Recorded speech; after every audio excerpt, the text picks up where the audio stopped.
बिस्मिल्लाहिर्रहमानिर्रहीम जी। आज जो गिलगित बल्तिस्तान के हालात बने हुए हैं उस पर बात करते हैं। यहाँ बेसिकली ये लड़ाई जो है ये फ़िरका वाराना शिया सुन्नी की लड़ाई है। ये लड़ाई दरअसल दोनों जानब से एक छोटा सा शिद्दत पसंद तबका होता है, वो शियों की तरफ भी है, वो सुन्नियों की तरफ भी है।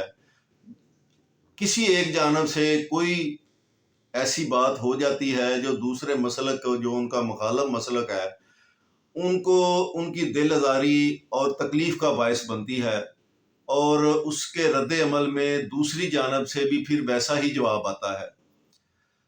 तो लड़ाई झगड़े और नफ़रत शुरू हो जाती है।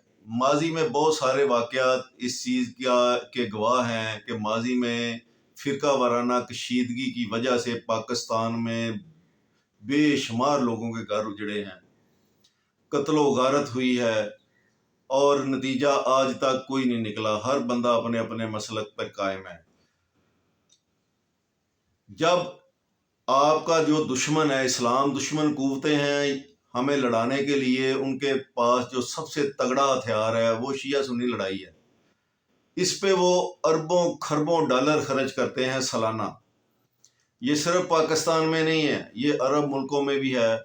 उन्होंने कई मुल्कों को इसी तरह तबाह किया। पहले वहाँ शिया सुन्नी लड़ाई को हवा दी गई, जब वो आपस में लड़ लड़ कर कमज़ोर हुए तो फिर उन्होंने उस मुल्क पे हमला किया, खुद बम मारे, तबाह बर्बाद कर दिया उन मुल्कों को।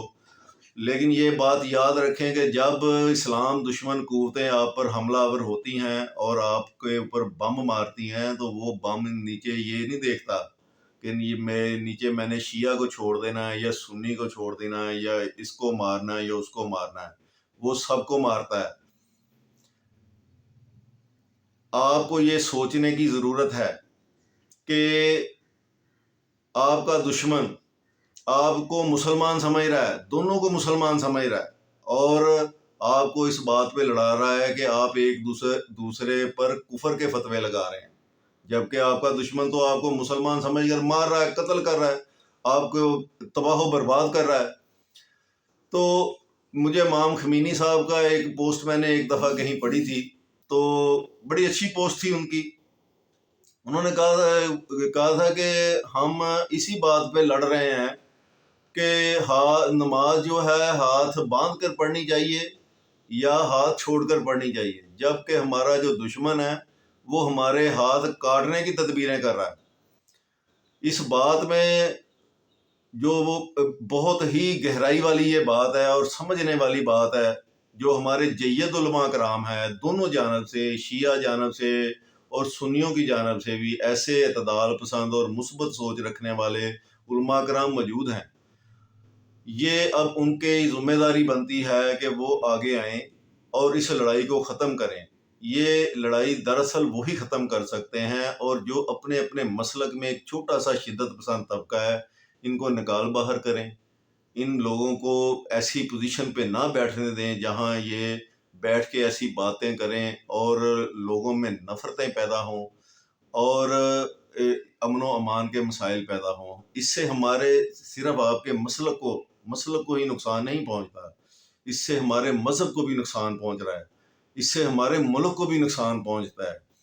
तो ये मेरी गुजारिश है तमाम दोनों जानब के जो उलमा कराम हैं उनसे कि वो आगे आएँ और इस मसले को हल करें, ताकि सब मसलक के लोग जो हैं, ख़ासकर शिया सुन्नी, ये सब वहाँ जीबी में ये आज से नहीं, ये सदियों से भाइयों की तरह रह रहे हैं। ये एकदम हालात किसी ने ख़राब किए हैं। मेरा ख्याल है कि ये भी ज़रूर इसके पीछे मुल्क दुश्मन एजेंडा होगा, इसको समझने की ज़रूरत है।